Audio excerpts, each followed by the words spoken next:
Hi and welcome back to Classic MGB. Now, it's highly unusual that the UK government actually does anything to help the car industry. Usually it's just speed limits, speed bumps and of course taxation.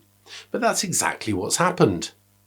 Following lobbying from several agencies, in particular the Federation of British Historic Vehicle Clubs, some really significant changes have taken place regarding the registration of classic vehicles.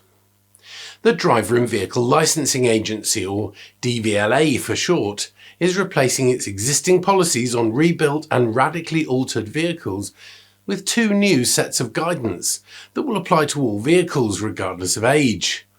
This is probably the biggest overhaul of the classic vehicle rules since the 1980s. So let's see what it's all about. Historically, classic car registration could be pretty involved. For example, the rules stated that the Dvla had to be notified of any change to the car, even some really minor things like replacing a front wing or rebuilding the original engine. This could then result in an inspection by the Dvla before the original registration could be retained. Now, in practice, it's likely that many of these replacements were probably never reported, but nevertheless, the rules were there.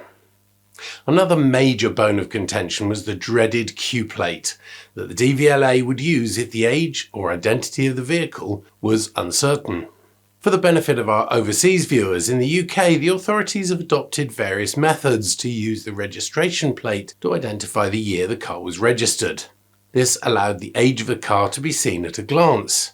The Q plate got a bad reputation. It was used on dubious kit cars and was really the kiss of death for a classic to be similarly labelled, as it made it clear that the car may not be original. An example of this is that often a Q plate would be assigned to a car that looked identical but had simply been converted to use an electric powertrain.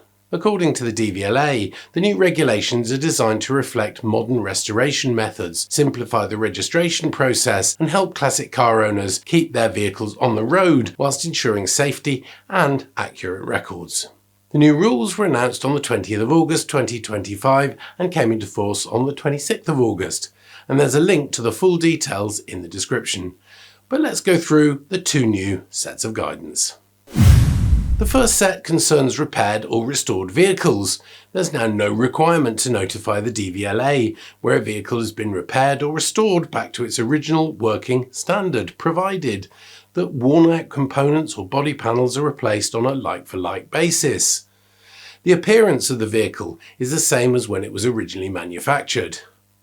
The vehicle logbook or V5C details are not affected. The second set of guidance refers to modified vehicles and states that vehicles that have had significant structural modifications will be able to keep their original vehicle identification number, that's the VIN, and registration number, provided the registered keeper notifies the Dvla of the changes.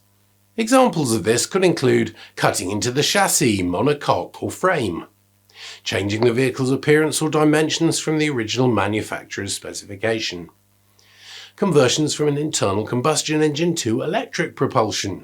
On launching the new rules, Tim Moss, the Dvla chief executive, said, "We recognise the time, passion and care that keepers of classic vehicles invest in keeping their cars on the road. That's why we've worked closely with the community to shape these changes." These updated policies support historic vehicle keepers and the wider industry with clearer registration processes that reflect modern restoration and modification practices, helping safeguard the UK's rich and wonderful automotive history.